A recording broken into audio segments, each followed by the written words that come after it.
십자가의 삶이라고 하는 제목으로 은혜를 나누고 기도하려고 합니다.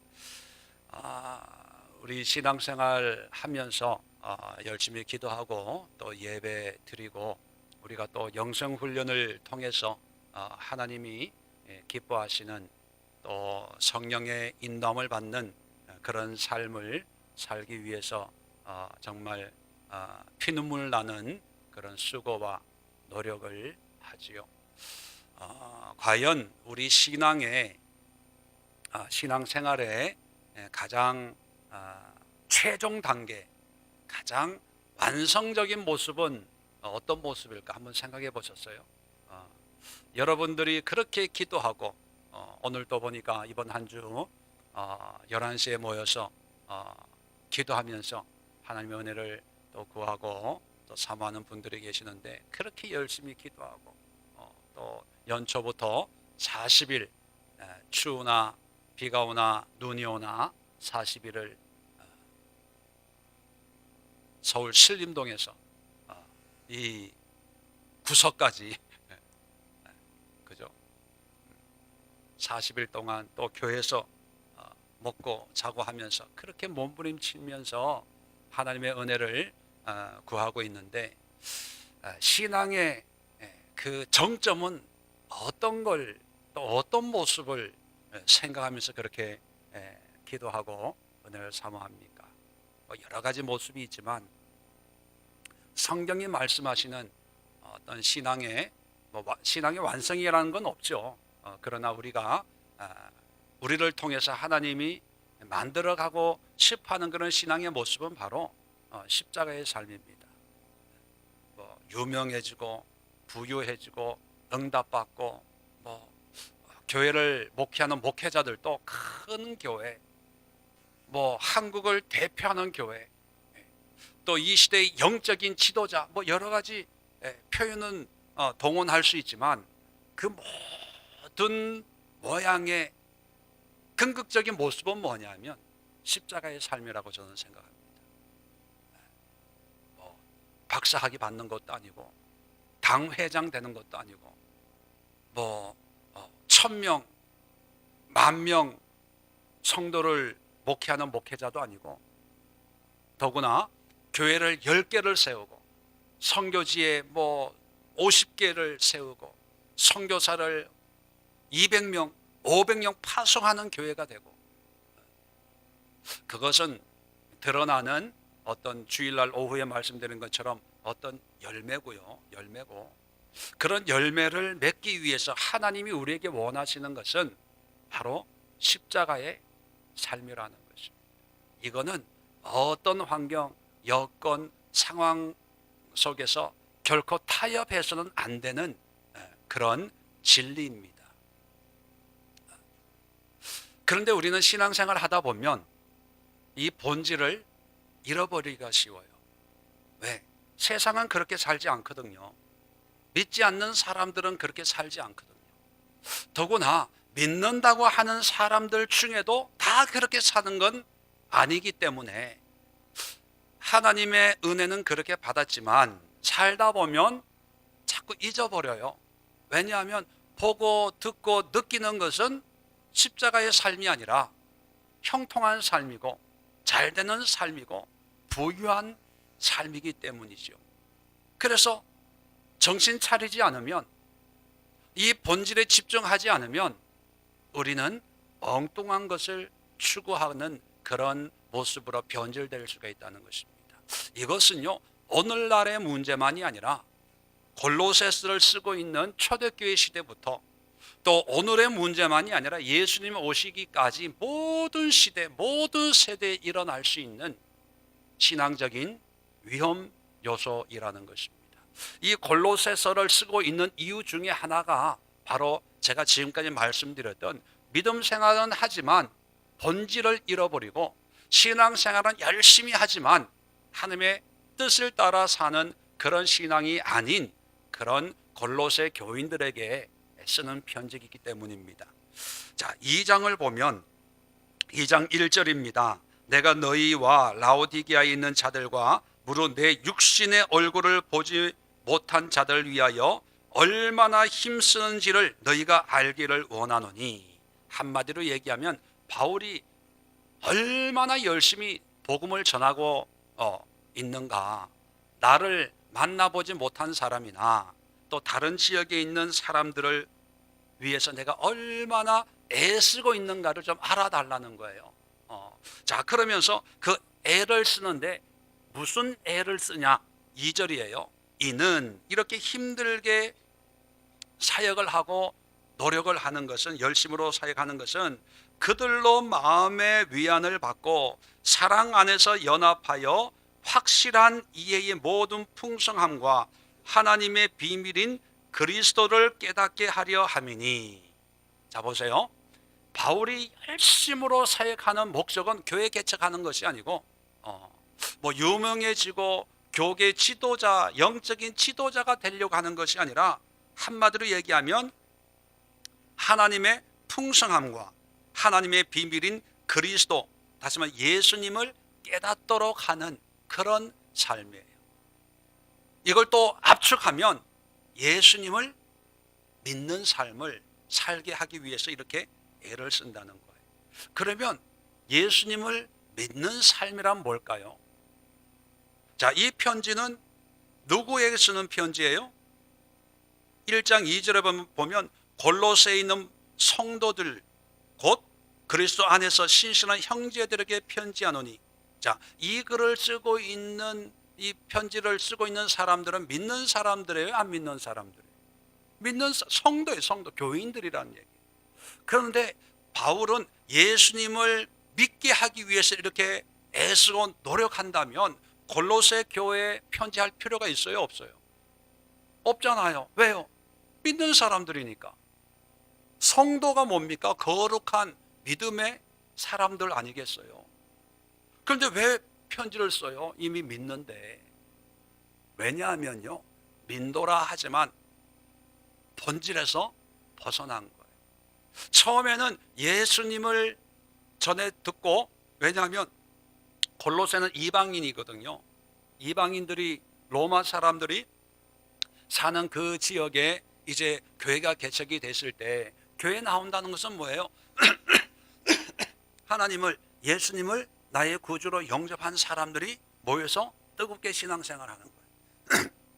그런데 문제는 뭐냐 하면 그 뜨거움이 하나님이 기뻐하시는 뜨거움이 아닐 수 있고, 또 그 뜨거움이 처음에 가졌던 그런 본질, 신앙의 본질과는 다른 어떤 뜨거움일 수 있다는 겁니다. 자, 이게 뭐냐면 1장 23절에 보면 이런 말씀이 있습니다.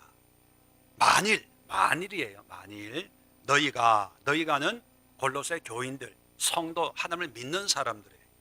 너희가 믿음에 거하고 터 위에 굳게 서서 너희 들은 바 복음의 소망에서 흔들리지 아니하면 그리하리라. 그리한다는 것은 그 위에 있는 내용이에요. 흠없고 책망이 없는 아주 믿음 좋은 사람들로 하나님이 세우신다. 그런 의미거든요. 자, 이런 얘기 하는 것은 지금 이 사람들의 믿음이 터 위에 굳게 서고 복음의 소망에서 흔들리지 않는 상태가 아니라 흔들리고 있다는 거예요. 그래서 편지를 쓰는 거예요. 한마디로 얘기하면 처음에는 뜨거운 복음에 감동이 되고 또 믿어서 신앙생활을 했는데 어느 순간인가 그 믿음이 터 위에 세워지지 않고, 하나님이 세우신 그 터 위에 세워지지 않고, 또 복음의 소망이 흔들흔들 거린다는 것입니다.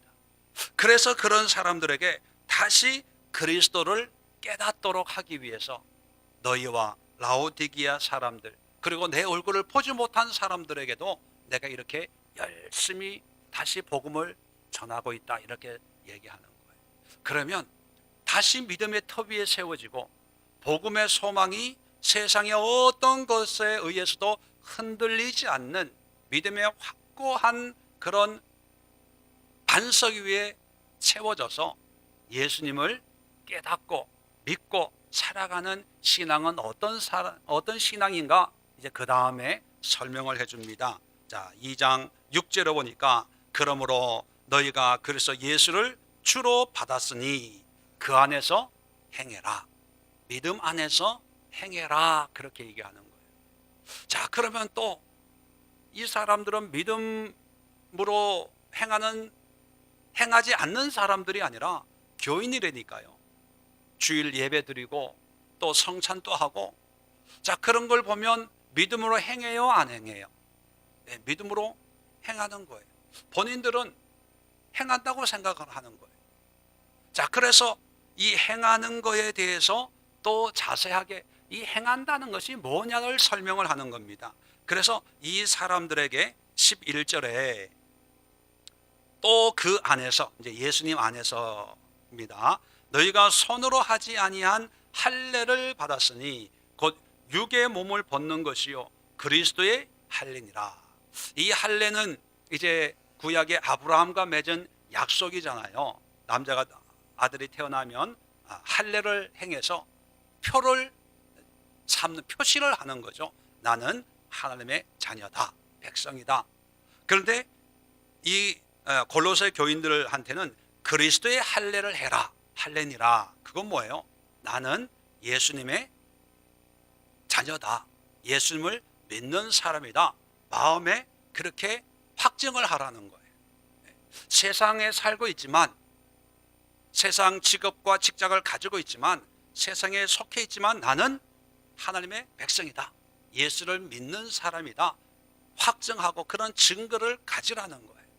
자, 그러니까 또 골로새 교인 입장에서는 나 예수 믿는데, 골로새 교회 다니는 성도인데 그게 할례 아니냐, 이렇게 생각하는 사람이 있어요. 왜 다른 사람들은 주일날 다른 신을 섬기고 또는 세상의 쾌락과 오락을 즐기지만 나는 주일날 교회가 성경책 들고 주일날 봉사해. 나는 직분이 집사고 권사고 직분이 있어. 누가 물어보면 나는 종교란에 기독교라고 표시를 해. 어떻게 보면 세상 사람들과 다른 어떤 표시가 바로 그런 외적으로 나타나는 행동들인 걸 생각하면서 마치 나도 그리스도의 할례를 가지고 있는 사람이다 라고 생각할 수가 있다는 거예요. 자, 그래서 바울은 더 한 걸음 더 나아가서 예수님을 깨닫는 것, 그리고 예수 안에 행하는 것, 그리고 그리스도의 할례가 뭐냐 하는 것을 또 이렇게 설명합니다. 12절에 너희가 세례로 그리스도와 함께 장사되고 또 죽은 자들 가운데서 그를 일으키신 하나님의 역사를 믿음으로 말미암아 그 안에서 함께 일으키심을 받았느니라. 세례를 얘기하는 거예요. 세례. 세례의 의미가 뭡니까? 오늘 12절의 말씀처럼 그리스도와 함께 장사되고 죽고, 그죠? 또 그 다음에 하나님의 역사를 믿음으로 말미암아 그 안에서 함께 일으키심. 예수 안에서 죄로 죽고 예수님의 십자가의 은혜, 대속의 은혜로 거듭난 삶, 새로운 삶을 살게 되었습니다 라고 하는 어떤 외적인 예식이 세례 아닙니까? 세례는 그래서 어떤 죽음과 다시 태어나는 것을 의미하죠. 그래서 예수님을 깨닫는 것이 바울이 열심으로 사역하는 그 이유가 예수님을 깨닫는 건데, 예수님을, 그리스도를 깨닫는 것이 뭐냐? 예수님 안에서 행하는 것이고, 행한다는 것이 뭐냐? 표시를 가지는 것이고, 표시를 가진다는 것은 뭐냐면 옛사람은 죽고 예수 안에 새 사람을 경험하게 되었다는 어떤 믿음의 고백이라는 거예요. 자, 그렇게 보면 골로새 교인들 입장에서는 또 세례 받았다고 하는 사람들이 있을 거예요. 나도 세례 받았어. 그런 은혜와 믿음으로 세례 받았어 라고 하는 사람들이 있을 수 있다는 거예요. 그래서 또 이렇게 얘기합니다. 14절에 우리를 거스리고 불리하게 하는 법조문으로 쓴 증서를 지우시고 제하여 버리사 십자가에 못 박으시고 통치자들과 권세들을 무력화하여 드러내어 구경거리로 삼으시고 십자가로 그들을 이기셨느니라. 자, 십자가에 못 박았다. 우리의 모든 어떤 죄의 속성을 십자가에 못 박고, 또 통치자들, 권세들, 이 통치자들, 권세들은 세상의 임금, 세상의 권세를 얘기하는 걸까요? 아니면 영적인 권세를 가지고 있는 어떤 사단이나 어둠의 세력을 얘기하는 걸까요? 영적인 어둠의 세력을 얘기해요. 왜냐하면 그 당시에 세상적인 통치자, 권세들을 무력화하여 드러내어 구경거리로 삼으시고, 이렇게 아니거든요. 로마 제국이 여전히 세상의 힘을 가지고 있었기 때문에 세상의 구경거리가 되는 건 아니었거든요. 그렇게 보면 이거는 영적인 권세, 마귀 사탄을 의미합니다. 하나님께서 이 영적인 마귀 사탄을 십자가로 이기셨대요. 자, 그러면 믿음의 삶이란 세례, 또 할례, 그리고 그리스도 안에서 행하는 것, 그리고 그리스도를 깨닫는 이 모든 것들이 이제 순서적으로 하나씩 체계적으로 논리적으로 설명을 하면서 제일 끝에는 뭐로 마치냐면 십자가로 승리하는 삶을 얘기하고 있는 거예요. 십자가로 승리하는 삶. 이걸 얘기하고 이제 16절에 그러므로 라고 하면서 이제 구체적인 신앙의 모습을 얘기합니다. 그러므로 먹고 마시는 것과 절기나 초하루나 안식일 이유로 누구든지 너희를 비판하지 못하게 하라. 이것들은 장래의 그림자이나 몸은 그리스도의 것이니라. 뭐냐면 십자가로 승리의 삶을 산다면 뭐 먹었냐 마셨냐, 절기를 지켰냐 안 지켰냐, 안식일을 준수하냐, 이 율법적인 했냐 안 했냐, 이런 것으로 너희를 비판하지 못하게 하라는 거예요. 오늘날로 표현하면 어떤 의미일까요? 주일 성수했냐, 직분이 뭐냐, 봉사했냐, 뭐 40일 기도 참석했냐 안 했냐, 뭐 했냐 안 했냐, 이런 게 다 의미가 없어진다는 거예요. 그런 거 했냐 안 했냐, 이것 때문에 누구든지 비판하지 못하게 해라. 비판하지 못하게 하라는 건 뭐예요?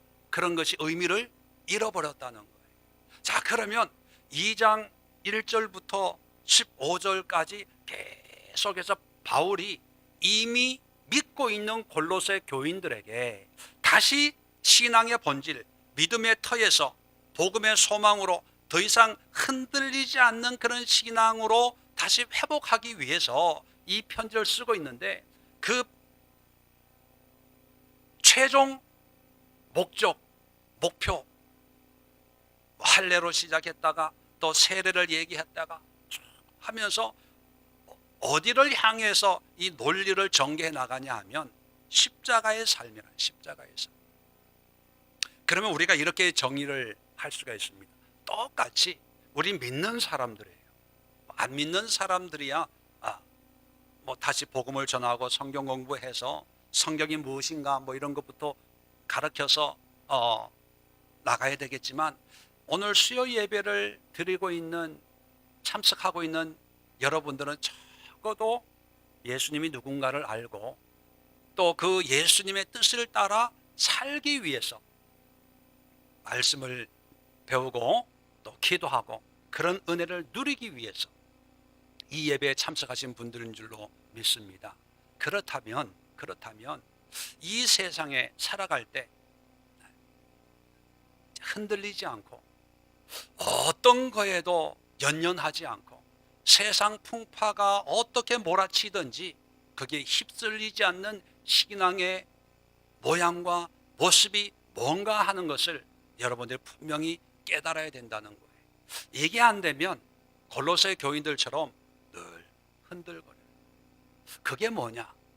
바로 십자가의 삶이라는 거예요. 하나님이 십자가에 우리의 모든 죄악을 십자가에 못 박았고, 또 영적인 통치자와 권세들을 무력화하여 드러내어 구경거리로 삼으시고 이들을 이길 수 있는 방법이 뭐냐? 십자가로 그들을 이기셨느니라. 그러면 십자가의 삶을 우리는 살아야 됩니다. 그래서 바울도 갈라디아 6장 14절에 십자가 외에는 결코 자랑할 것이 없다. 고린도전서에도 십자가만 자랑하겠다, 십자가만 증거하겠다, 그런 고백을 하고 있습니다. 그런데 오늘날 오늘날 신앙생활하는 믿음의 사람들에게 입에서 언제부턴가 이 십자가라고 하는 이 세 단어가 점점 사라지고 있어요. 그리고 이 십자가라고 하는 것이 점점 불편하게 느껴지는 단어가 되고 말았어요. 그래서 될 수 있으면 십자가는 안 지고 가는 삶이 은혜의 삶이라고 생각을 하고 있어요. 그리고 언제부턴가 십자가라고 하는 것이 고난, 어려움, 힘듦, 할 수 있으면 피하는 것, 뭐 그런 걸로 이미지가 이렇게 굳어지고 있어요. 물론 십자가라고 하는 그 모양 자체는 로마 시대의 형틀이죠. 고난의 어떤 상징입니다. 그런데 예수 그리스도로 말미암아 예수님이 십자가에 못 박히고 이 십자가에서 부활 승천하신 뒤에 십자가의 의미는 모든 그리스도인들이 사모하고 소망하고 추구하고 사랑하고 누구나 자기의 십자가를 지고 예수님을 따라야 되는 필수품, 당연한 거가 돼야 됐거든요. 여러분은 지금 십자가 지고 가고 계세요? 여러분의 신앙의 모습에서 십자가가 어떤 의미를 주고 있습니까? 그냥 문제, 그죠? 일반적으로. 그런데 여러분, 이제 그걸 바꿔야 돼요. 여러분들이 왜 신앙이 흔들흔들하는가? 왜 믿음이 안 자라는가? 왜 이 문제 속에서 다 넘어지고 쓰러지는가? 물론 여러 가지 이유가 있지만 근극적인 이유는요, 십자가에 대한 이해가 부족하기 때문에, 그리고 신앙생활의 의미를 다른 데서 찾기 때문입니다. 그런데 성경은 분명하게 모든 신앙의 정점은 십자가에서. 보세요. 예수님이 아기 예수로 태어나서 그의 인생 33년을 사셨는데 그 인생의 최종 정점은 어디에서 끝이 납니까? 십자가거든. 그럼 우리의 신앙도 시작은 여러 가지 모태 신앙부터 아니면 중간에 전도돼서 여러 가지 모양과 모습으로 신앙은 시작이 돼요. 그런데 그 신앙의 최종 정점은 어디서 끝나야 그리스도인이 되는 거예요? 십자가거든요. 그런데 이상하게 십자가를 피하는 게 은혜가 돼버렸고, 십자가를 건너뛰는 게 은혜가 됐고, 십자가를 내려놓고 믿음 생활하는 게 이게 축복이 돼버렸고,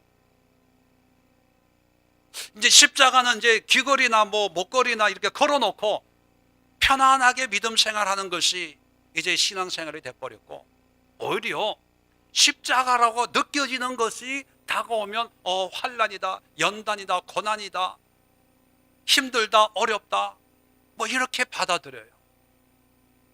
여러분, 다시 말씀드리지만 이 신앙의 정점, 완성의 모습은 십자가인데, 이 십자가는요, 초대교회 핍박의 시대만이 아니라, 중세 시대만이 아니라 모든 시대에, 그리고 모든 사람들에게, 모든 종족들, 모든 세대를 사는 그리스도인들에게 동일하게 요구되어지는 것이 십자가의 삶.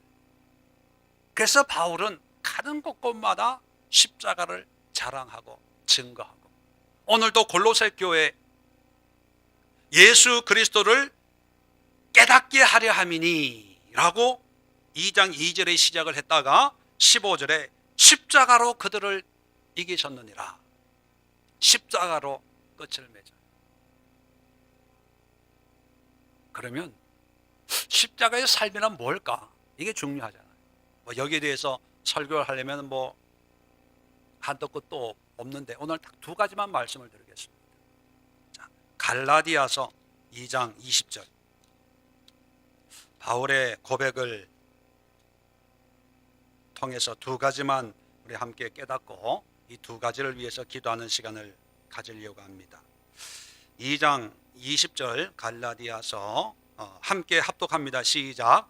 내가 그리스도와 함께 십자가에 못 박혔나니 그런즉 이제는 내가 사는 것이 아니요 오직 내 안에 그리스도께서 사시는 것이라. 이제 내가 육체 가운데 사는 것은 나를 사랑하사 나를 위하여 자기 자신을 버리신 하나님의 아들을 믿는 믿음 안에서 사는 것이라. 잘 아는 말씀이죠. 너무나 유명한 암송하는 말씀인데, 여기서 십자가의 삶이 무언가, 우리가 기도하고 은혜 받고 응답받고 또는 신앙생활 하면서 또 40일 작전 기도를 마치고 그 결과나 받은 은혜를 가지고 십자가의 삶을 살아야 되는데, 구체적으로 어떤 삶인가? 바울은 내가 그리스도와 함께 십자가에 못 박혔다. 뭐예요? 십자가의 삶을 얘기한 자기의 십자가의 삶을 자기 입으로 고백하는데, 첫 번째는 뭐냐 하면 이제는 내가 사는 것이 아니요 오직 내 안에 그리스도께서 사시는 것이라. 이게 십자가의 삶이에요.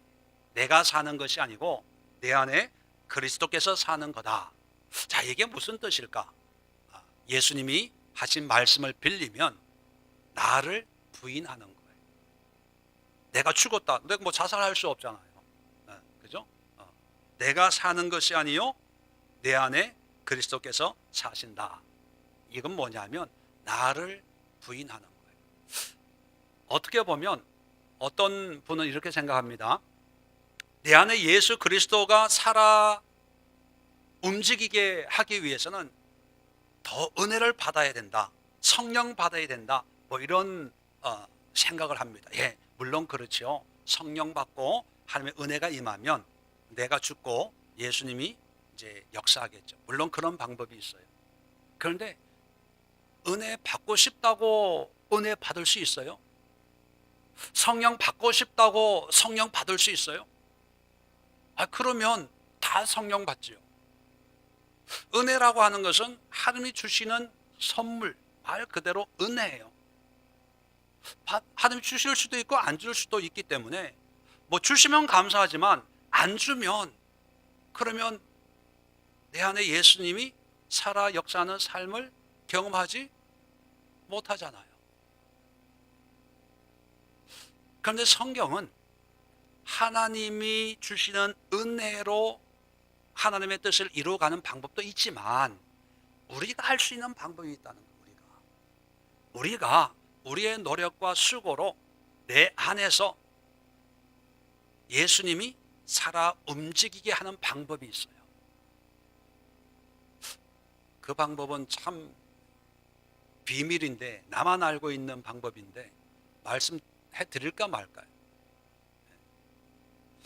오늘 특별히 수요 예배만 오신 분들께만 말씀드립니다. 금요 예배 나오시는 분들에게도 말씀 안 할 거예요. 뭐냐 하면 내가 먼저 골로새서 3장을 한번 열어봅시다. 성경적인 거예요. 성경적인 거. 골로새서 3장 1절에 보면 그러므로 너희가 그리스도와 함께 다시 살리심을 받았으면 위의 것을 찾으라. 위의 것이라고 하는 것은 여러 가지 영적인 하나님의 나라, 구원, 은혜, 능력, 영원한 생명, 여러 가지 함께 속한 그런 은혜를 찾으라는 거예요. 자, 2절에 위의 것을 생각하고 땅의 것을 생각하지 말라. 이는 너희가 죽었고 너희 생명이 그리스도와 함께 하늘 안에 감추어졌음이라. 그죠? 우리가 새 사람이 됐어요. 위의 것을 찾고 위의 것을 얻고 위에 있는 영원한 것을 누리기 위해서는 기도해가지고 입신하고 성령 받고 이러는 방법도 있지만 성경이 얘기하는 것은요 5절이에요. 5절. 그러므로는 뭔가 결과를 얘기하는 거거든요. 해답을 주는 거예요. 그러므로 땅에 있는 지체를 죽이라. 뭐 하라고요? 땅에 있는 지체, 우리의 생각, 설명을 합니다. 곧 음란, 부정, 사욕, 악한 정욕, 탐심이니 탐심은 우상 숭배니라. 이런 것들을 죽이면 어떻게 된다고요? 위의 것을 찾을 수 있어요. 신령한 것을 맛볼 수 있다는 거예요. 다시 말하면 여러분, 예수 그리스도가 내 안에 살게 하기 위해서, 이게 어떤 영적인 위의 것이잖아요. 은혜를 누리기 위해서는 어떻게 해야 된다고요? 내 욕심이나 내 생각을 부인하고 죽이는 거예요.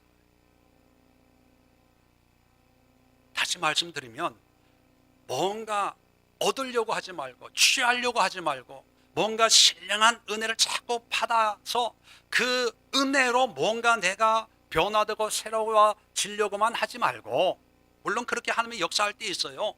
그런데 항상 그렇게 하나님이 역사하는 건 아니거든요.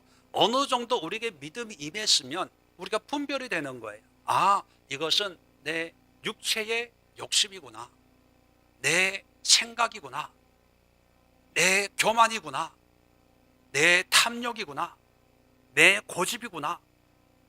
이제 어느 정도 신앙생활 하다 보면 좀 알아요.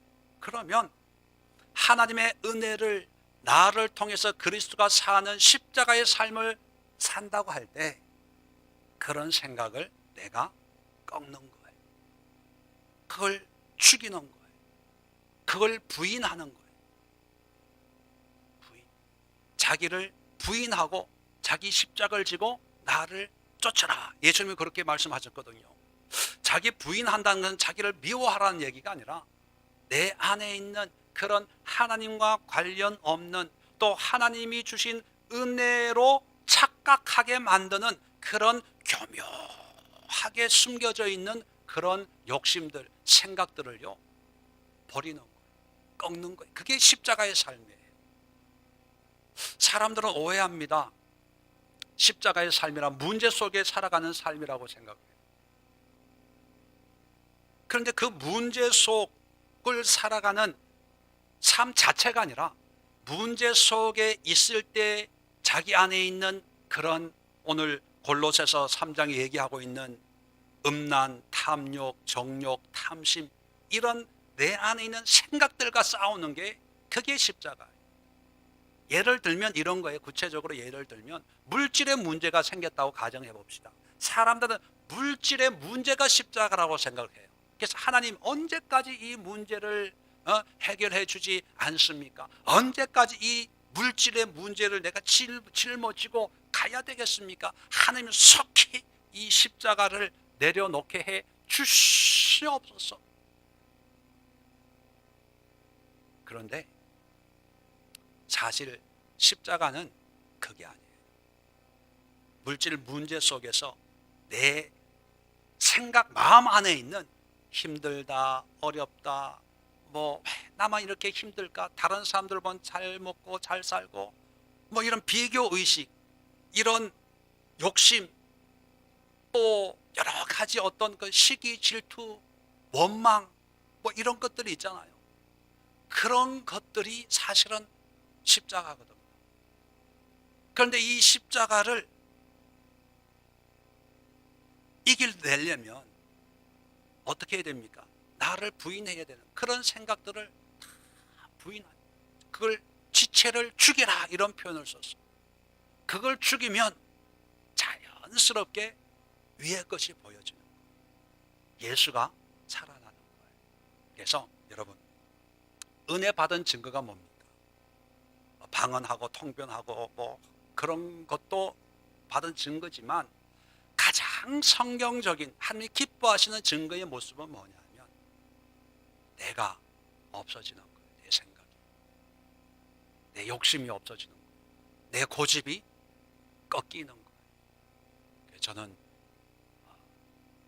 40일 기도나 뭐 영성훈련이나 이런 걸 하신 분들을 보면서 찾고 싶은 것들이 뭐냐, 은혜 받았어요. 물론 우리 끝날 때 이제 간증할 때 그런 얘기 하잖아요.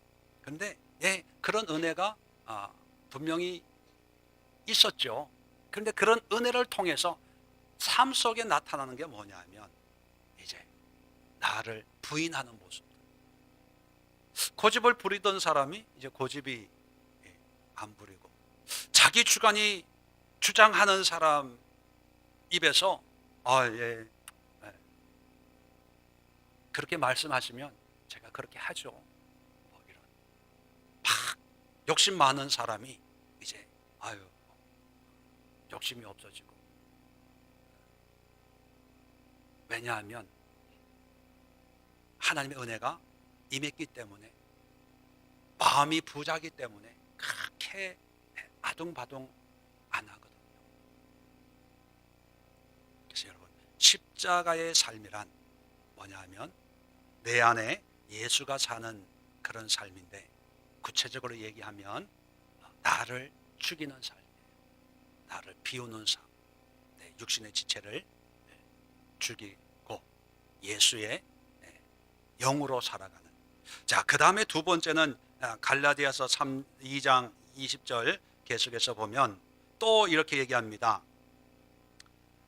이제 내가, 아까도 그런즉 이제는 그렇게 얘기했잖아요.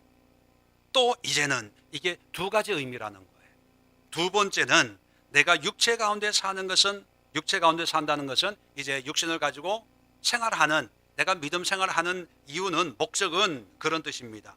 나를 사랑하사 나를 위하여 자기 자신을 버리신 하나님의 아들을 믿는 믿음 안에서 사는 것이다. 자, 그냥 쉽게 표현하면 뭐냐면, 내가 육체 가운데 사는 것은 하나님의 아들 예수님을 믿는 믿음으로 사는 거다, 이렇게 표현하면 어떻게 믿음으로 산다, 아주 의미가 더 간단하고 또 분명해질 수 있습니다. 그런데 그냥 믿음으로 산다 하지 않고요, 나를 위하여 자기 자신을 버리신 하나님의 아들을 믿는 믿음. 믿음인데 그냥 믿음이 아니라는 거예요. 믿습니다. 예수님을 믿는 그런 믿음이 아니라 나를 사랑하사 자기 자신을 버리신 예수님을 믿는 믿음이에요. 그러면 예수님의 어떤 것을 믿는 사람 삶이라는 거예요? 나를 사랑해서 나를 위해서 자신을 버린 거예요. 이게 대속적인 삶을 얘기하는 거거든요. 대속이라는 게 뭡니까? 내가 갚지 않아도 될 빚이라면, 전 집사님이 잘못해가지고 빚을 졌으면 전 집사님이 원래 갚아야 돼요. 이게 당연한 거예요. 근데 대속이라는 게 뭐예요? 내가 전 집사님 대신에 내가 그 빚을 갚아주는 거예요. 그러니까 예수님을 믿는데 그냥 예수님이 하나님의 아들이심을 믿고 하나님이심을 믿고 제 이름의 주로 오실 것을 믿는 그 믿음이 아니라, 십자가의 믿음이라고 하는 것은 예수님이 나를 사랑해서 나의 죄의 대가를 지불한 것, 나를 위하여 죽으신, 그죠? 자신을 버렸다는 것은 죽었다는 거 아닙니까? 죽은 그 하나님을 믿겠다는 거. 자, 그럴 때 우리가 믿음이라고 할 때 어떤 고유명사가 아니라 동사라고 얘기했어요. 믿음은 움직이는 거예요. 삶이에요, 삶. 그러면 예수님이 나를 대속하신 그것을 믿는 믿음의 삶을 살겠다는 것은 어떤 의미일까요? 나도 다른 사람을 대속하는 그런 믿음으로 살겠습니다라는 믿음으로, 그런 각오로 살겠다는 거예요. 그러면 여러분, 잘 의미를 정리를 하십시오. 나를 사랑하사 나를 위해 자신을 버리신 하나님의 아들 예수님을 믿는 믿음이라는 것은 이제 나를 위해서 사는 삶이 아니고, 내 중심의 삶이 아니라 하나님 중심, 이웃 중심의 삶을 살겠습니다. 다른 사람의 허물을 내가 대신 감당하는 삶을 살겠습니다. 이게 십자가의 삶이에요. 십자가를 경험한 바울이 고백하는 삶이에요. 보세요. 우리는 우리의 짐을 지고 가는 것을 십자가의 삶이라고 생각을 했어요. 그죠? 내 문제. 그런데 십자가의 삶은 그게 아니에요. 내 문제도 있지만 다른 사람, 왜? 짐을 내가 대신 져주는 거예요. 그렇다면 기도 제목에, 기도에 내 문제, 내 가정, 내 남편, 내 아내, 내 자식만 가지고 기도하면요, 아직 십자가의 삶이 아니에요. 다른 사람이 눈에 들어와야 돼요. 그 사람의 허물이 나에게 와야 돼요. 내 마음에. 좋은 거가 오는 것이 아니라, 멋있는 것이 눈에 보이는 것이 아니라, 그 사람의 약한 부분, 부족한 부분. 왜냐하면 예수님도 나를 사랑하셨잖아요. 우리가 사랑받을 자격이 있어서 예수님을 사랑한 게 아니라 우리의 허물을 사랑한 거예요. 예수님이 우리의 부족한 걸 사랑하셔서 그 문제를 해결할 수 있는 방법이 뭐예요? 자기 목숨을 바치는 거였어요. 그런 예수님을 믿는 믿음으로 살겠습니다 라고 하는 것은, 물론 우리가 어려운 사람들을 위해서 우리가 목숨까지 던져서 사랑해라, 하나님이 그렇게까지 요구하지 않죠. 단지 예수님이 우리에게 베푼 그런 사랑을 경험했다면, 목숨까지는 아니지만 그 사람의 약한 부분, 부족한 부분까지 품고 사랑하고, 또 그 약한 부분을 위해서 내가 할 수 있는 일을 다 하는 이타적인 삶을 살아내라는 거예요. 이것은 어떤 윤리적이고 도덕적이고 박애적인 의미가 아니라 하나님의 말씀에, 하나님의 뜻에 순종하는 그런 삶을 의미하는 거예요. 이제는 내 문제가 아닌 거예요. 물론 그렇다고 해서 내 문제는 무시하라는 얘기가 아닙니다. 내 문제도 물론 기도해야 되겠죠.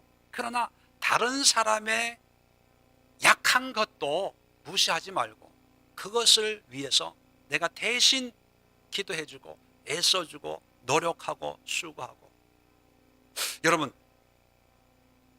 오늘 골로새서 2장 말씀을 보면 이제 12절에 세례에 대해서 나오는데, 자, 그리스도와 함께 장사되고 죽은 거예요. 또 죽은 자들 가운데서 그를 일으키신 하나님의 역사를 믿음으로, 또 13절에도 무할례로 죽었던 너희를 하나님이 그와 함께 살리시고. 자, 이 문맥을 잘 보면요, 죽는 건 누가 하는 거예요? 죽는 건 누가 해요? 세례로 그리스도와 함께 장사되고 죽었어요. 또 무할례로 죽었어요. 죽는 건 우리가 하는 거예요. 근데 살리는 건 누가 하는 거예요? 하나님이 일으키시고. 죽는 거는 우리가 하지만 일으키는 거는 하나님이 하세요. 무할례로 죽었던 너희를 하나님이 그와 함께 살리시고. 자, 십자가의 죽음은 예수님이 죽었어요. 근데 살리시는 것은 누가 살려요? 하나님이 살려요. 다시 말하면 십자가 지는 건 우리가 져요. 근데 그 십자가의 결과가 뭡니까? 부활, 다시 살아나는 거라면 십자가의 결과는 누가 만들어주는 거예요? 하나님이 만들어줘요. 자, 그러면 어떤 사람의 허물을 내가 대신 담당하는 건 누가 해요? 내가 해요. 근데 그 담당함으로 결과가 나오는 건 누가 해요? 하나님이 해요. 그 얘기는 뭐냐면 결과에 연연하지 말고 우리는 그 십자가를 지는 것이 우리의 사명이에요. 그런데 우리는 그 십자가를 자꾸 바꾸려고 그래. 더 가벼운 걸로. 이만큼 했으니까 하나님 이제는 좀 바꿔줘야 되지 않겠습니까? 자식을 위해서, 남편을 위해서, 아내를 위해서, 뭐 물질을 위해서 이만큼 내가 참고 인내하고 했으니까 하나님 이때 웬만하면 좀 가벼운 짐으로 바꿔주세요. 뭐 물론 워낙 힘드니까 하나님도 그 마음은 아실 거예요. 그런데 중요한 것은, 우리가 잊지 말아야 될 것은 뭐냐면 십자가의 결과, 부활, 생명, 뭐 어떤 변화, 이것은 우리가 만드는 게 아니에요. 하나님이 하시는 거. 할 수 있는 거는 우리는 그저 십자가를 지는 거예요. 그 얘기는 뭐냐면 처음에 나를 부인하는 것이 십자가 지는 거다, 그렇게 말씀했습니다. 그러면 우리가 해야 될 일은요, 끝까지 나를 부인하는 거예요. 땅의 지체를 죽이는 일이에요. 이것이 믿음 생활이에요. 이것이 신앙 생활이에요. 뭔가 대단한 응답을 구하는 것, 그 응답은 하나님이 주시는 거예요. 그렇게 살다 보면 이 모양 저 모양 하나님의 은혜를 그냥 주시는 거지, 그런 은혜를 목표로 해서 사는 게 아니라는 거예요. 신앙생활의 우리 인간 입장에서의 목표는 뭐냐면 끊임없이 나를 죽이는 거예요. 나를 부인하는 거예요. 또 십자가의 삶이란 뭐냐면 끊임없이 대속적인 삶을 사는 거예요. 다른 사람의 약함을 사랑하고 보담아주고 품어주고 위로해주고, 그거예요. 그런데 안타까운 것은요, 어떤 분들 보면 얘기하는 것만 다 자기 얘기만 해. 목사님 내가요 이번 주에요 이렇고 저렇고 저렇고, 목사님 내가요 이렇고 저렇고, 이래서 힘들었고 저렇게 힘들었고. 물론 그분 앞에서는 제가 뭐 아직 믿음에 아직 성숙하지 않은 면도 없지 않아 있죠. 그런데 적어도 기도 생활하고 은혜 생활하고 믿음 생활하고 나아가서 영적인 생활을 하기를 원하시는 분들, 또 그런 삶을 살아내야 할 분들이 가져야 될 신앙의 모습이 바로 십자가의 삶이라는 거예요. 그렇다면 저는 감히 여러분들에게 도전을 주고 싶습니다. 여러분 수준에, 여러분의 믿음의 분량에 여러분 같이 하나님이 베푸신 은혜를 맛본 사람이라면 이제는 다른 걸 다 내려놓으십시오. 다 접으십시오. 그것은 우리가 할 수 있는 부분들이 아니라 하나님이 하시는 영역이 많을 거예요. 그렇다면 하나님이 하실 거는 하나님께 맡기고 우리가 해야 될 것을 열심히 하면 되는 거예요. 그러면 간단한 거예요. 여러분, 아이들이 부모에게 용돈을 받을 때 아무리 엄마 아빠 용돈 주세요, 돈 만원, 뭐 요즘 돈이 단위는 모르겠지만 옛날에 저 때는 10원이었거든요 10원이 큰 돈이었어요. 눈과 설탕이 10개였거든요 그 돈 10원을 달라고 아무리 설명을 하고 설득을 해도 설득할 수 있는 능력이 있어요, 없어요? 없어요. 그런데 아이들에게는 한 가지 능력이 있어요. 자기가 할 수 있는 능력. 뭐예요? 울면 돼. 울면 되는 거예요. 자기가 할 수 있는 일을 해야지, 한번 왕 떼서버리면 되는데 안 울고 설명을, 사실은 때는 바야흐로 간식을 먹을 때가 되었사오니 어머니 아버지 나를 불쌍히 여기셔서 돈 100원만 주면 내가 사탕을 사가지고 한번 빨고 보관했다가 또 빨고 일주일을 먹을 테니 한 번만 사주시면 그 은혜 영원히 마음에 새기면서 사탕을 빨겠나이다, 이런다고 부모가 넘어가겠어요? 아니, 우리가 할 일을 하면 되는 거예요. 우리가 할 일이란 뭐냐? 십자가의 삶. 한번 집에 가서 십자가의 삶이 뭔가 그걸 한번 묵상하면서 여러분 머릿속에 있던 어떤 부정적인, 힘들고 우리가 연단적인 어떤 그런 십자가의 삶은 내려놓고, 그것만이 아니에요. 십자가의 능력이 있어요. 통치와 권세자들을 십자가로 이기셨느니라. 승리케 하는 삶이 십자가의 삶이거든요. 영광의 삶이 십자가의 삶이거든요. 기쁨과 행복의 삶이 십자가의 삶이거든요. 세상 사람들 뭐 십자가를 모르니까 다른 그런 신앙인들이 십자가를 잘못 오해하고 멀리할 때 우리는 다시 십자가로 가서 십자가의 의미를 깨닫고 그 십자가의 능력을 맛보면서 살아가는 우리 성도님들, 우리 교우들 될 수 있기를 주의 이름으로 축원을 드립니다. 자리 정돈하시고 이 시간 함께 기도하는 시간 갖도록 하겠습니다. 하나님